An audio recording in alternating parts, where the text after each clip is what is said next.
Once upon a time, war was fought between armies. From the 1600s through the 1800s, a philosophy known as gentleman's war prevailed. In the Western Hemisphere, political and military leaders followed a code of honor that protected innocents from death, if not destruction, during war between nation-states. Armies usually lined up in fields and shot at each other away from civilian populations. During the American Civil War, political, social, and military circumstances converged to change all of that.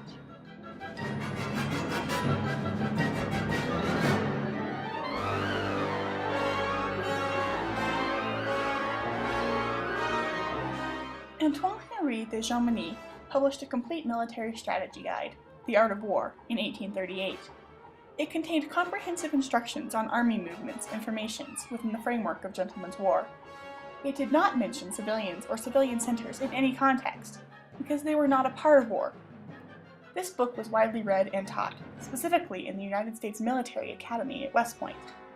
Thus, United States military officers were well aware of the precepts of gentleman's war. At the beginning of the American Civil War, popular opinion in the North posited that Southerners were neighbors and family members, led astray by a small elite group of slave owners. Therefore, the majority of Southern people were innocent. General William Tecumseh Sherman, a graduate of West Point and veteran of the Mexican-American War, agreed. In the early months of the war, he would pay landowners for any property damages caused by his troops. But after several years of fighting, battle after bloody battle, Sherman began to have second thoughts. His ideas about Southern civilians changed as he encountered guerrilla fighters along the Mississippi River. He became convinced that Southern civilians were harboring them, or at least not making any effort to hinder their actions. He began to take revenge for guerrilla attacks by destroying nearby supply depots, fields, and transportation centers. When that had no effect, he began to destroy the town nearest to the attacks, though he was always careful to avoid directly harming civilians. This tactic, too, was unsuccessful, so Sherman ordered his men to destroy larger and larger areas in retaliation, eventually reaching about 10 miles around the towns nearest guerrilla attacks. Sherman also became convinced that we are not fighting armies but a hostile people, and must make old and young, rich and poor, feel the hard hand of war. Sherman first considered an attack on Meridian, Mississippi in the summer of 1863, after retaking Jackson. He decided against it at the time, due to the hot weather and troop fatigue.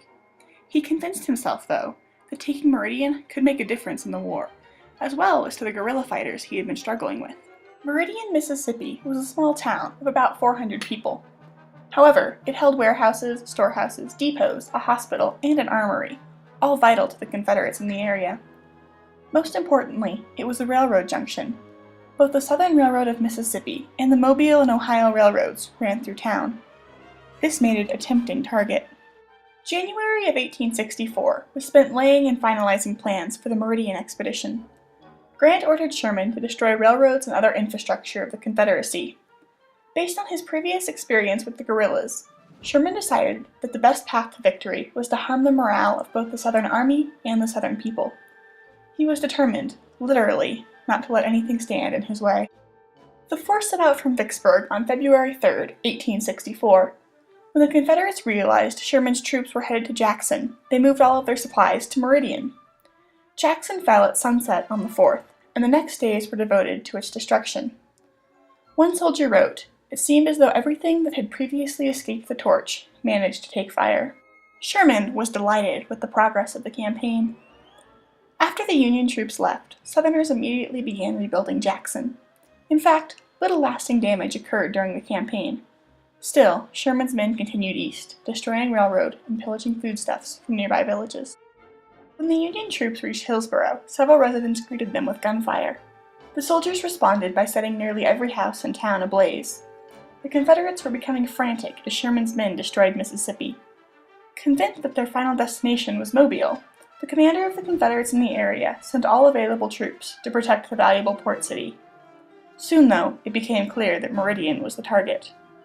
Rather than try to reinforce it, the Confederates moved all property and wounded soldiers to Alabama. In spite of the fact that most of the military targets had been moved, Sherman marched on to Meridian. He arrived on February 14th. Once inside the city, Sherman ordered his men, destroy, burn. For 5 days, the soldiers worked at that destruction.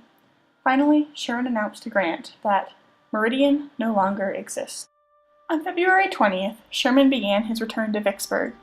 Meridian was rebuilt, but the damage went much deeper than the lost town. Sherman had discovered that it was possible for an army to live off the land. He had also learned that this type of warfare was devastating to the morale of his enemies. In late April of 1863, the War Department issued General Orders 100, a complete guideline of how the United States military would conduct war. In cases of rebellion and civil war, it ordered commanders to throw the burden of war on the disloyal citizens, subjecting them to a stricter police than the non-combatant enemies have to suffer in regular war. The Union commanders now used this new policy of hard war in full force. General Ulysses S. Grant sent out a general order to Union troops. They were to follow Sherman's example and bring the war to the Southern people. General Philip Sheridan demolished the fertile Shenandoah Valley in Virginia in August of 1864. Sherman began his famous march to the sea in November, marking his passage with a huge swath of destruction. In April of 1865, after a year of hard war tactics, the Confederates surrendered. America reunited, and the way war was fought changed forever.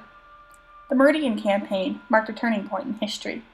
A paradigm shift occurred when civilians, those known as innocents in bygone days, became legitimate targets of war. Technological advances over the next 49 years made war more efficient and more devastating. In 1914, Europe erupted into what would become a global war. Alliances lacing the continent dragged more and more nations into the fray. New technology allowed armies to attack from a distance, and nearby towns made good shelter for soldiers, as well as good targets. The small town of Ypres in Belgium was shelled by British, French, Germans, and other countries as battle lines shifted, until a mere skeleton of a town remained.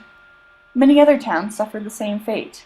Because shells cannot tell the difference between soldiers and civilians, civilians died along with the soldiers.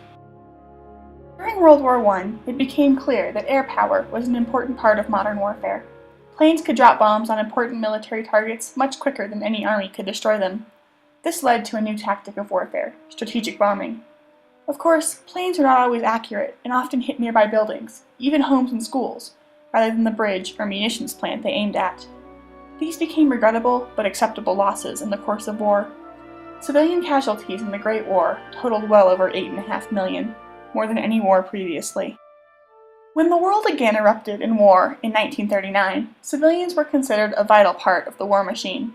In all nations, they worked in factories that produced torpedoes and tanks and airplanes. They grew food for soldiers, they gathered scrap to recycle into weapons. Because they were a part of the war, they were targets. When the Germans bombed southern England in 1939, in what became known as the Battle of London, civilians made up almost all of the casualties, nearly doubling the World War II casualty figures up to that point. The Allied forces bombed civilian centers such as Dresden and Berlin, Germany, into rubble. In Japan, the firebombings of Tokyo in March 1945 killed more than 100,000. Finally, the United States chose to use a weapon of mass destruction to end the war as quickly as possible: atomic bombs, bombs that destroyed entire cities. Soldiers, families, factory workers alike perished. Civilian casualties climbed to over 33 million by the end of World War II. This story that started once upon a time does not end happily ever after. In Korea and Vietnam, the civilian deaths outnumbered the military. Today, soldiers find it difficult to tell who is fighting and who is not. Just this March, 2 Afghan boys were killed when they were mistaken for Taliban agents. Often, seemingly innocent people use bombs to kill and terrorize. You didn't know if the individual that was coming up to you was a person that was a terrorist that was looking to take your team out, or if they were just somebody that was needing support or help. Difficult situation between the two and trying to figure out which they are in, and sometimes civilians are casualties of that process based on the fact that we're not sure. The lines between civilian and military keep blurring. What began as a plan to destroy the will of the Confederate people has grown into a new type of war, total war, and no one is exempt from it.